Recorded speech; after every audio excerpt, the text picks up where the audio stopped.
โอเคครับก็ครับสวัสดีคุณผู้ชมทุกท่านด้วยนะครับก็ยินดีต้อนรับเข้าสู่เกม Gemstone นะครับผมของค่าย PG นั่นเองครับซึ่งเป็นเกมใหม่นะครับแต่ไม่ได้ใหม่ล่าสุดเท่าไหร่นะครับผมมาเรามาดูกันดีกว่าครับวันนี้ผมมีทุนมาที่ 1,000 นะครับเดี๋ยวผมจะเบทที่ 30 เลยแล้วกันนะครับผมเดี๋ยวหาทุนไปเล่นสงกรานต์ในวันนี้ก่อนนะครับเมื่อวานนี้หมดเกลี้ยงเลยครับ ยับเลยเมื่อคืน โอเคครับนะนี่โอ้โหคูณ15ก็มานะครับผมรอบนี้โอ้โหเปิดมาได้คูณ15มาถือว่าสุดยอดเลยครับรวมไปคูณ19ครับผมโอ้โหจังหวะนี้ 3,220 ครับเปิดหัวมาก่อนเลย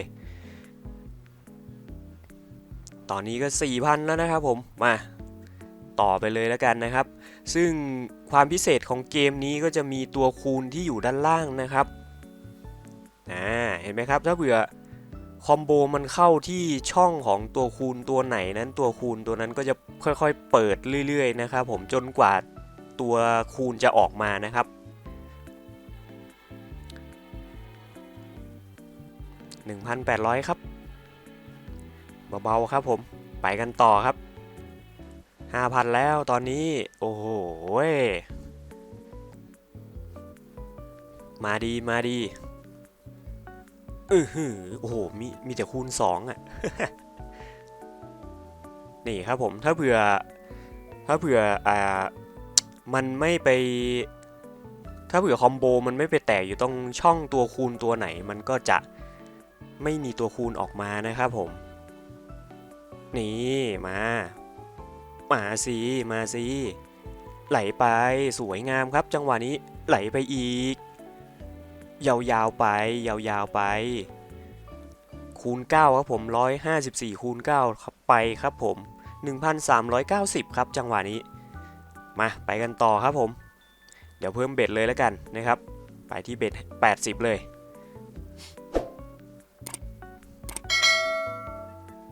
เอาวะโอ้โหคูณ15มาอีกแล้วไปสิไปสวยงามครับคูณ15ออกมาคูณ3กับคูณ2มาอีกไปต่อครับคูณ20แล้วไหลไปครับ268คูณ20เข้าไปสวยงามครับจังหวะนี้โอ้โห5,360นะครับโอ้มาดีจัดนี่แตกนอกเฉยๆนี่ไม่ได้แตกข้างในนะครับผมถ้าเข้าฟรีสปินนี่โอ้โหยับแน่นอนครับผมบอกเลยโอเคครับคูณ19เข้าไป 9,000 ครับผมมาดีจัดครับเดี๋ยวสักหน่อยนี้ผมน่าจะต้องได้เลิกเล่นแล้วล่ะน่าจะต้องได้ไปถอนแล้วล่ะมาเยอะขนาดนี้ได้ทุนไปเล่นสงกรานต์แล้ววันนี้ไปต่อครับไหลไปเอา3ออกมาด้วยไหลไปโอ้โหไม่ไหลนะครับจังหวะนี้ได้มาคูณ8ครับผมโอ้โห500คูณ8ครับ 4,000 ครับผม 4,000 หน่อๆครับโอ้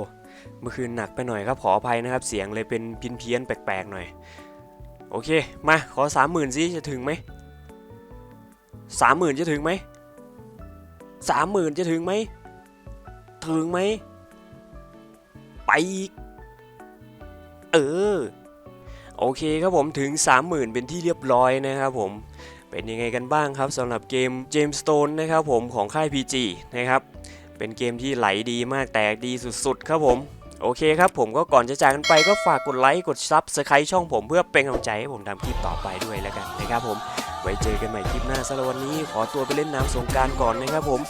บ๊ายบายจ้า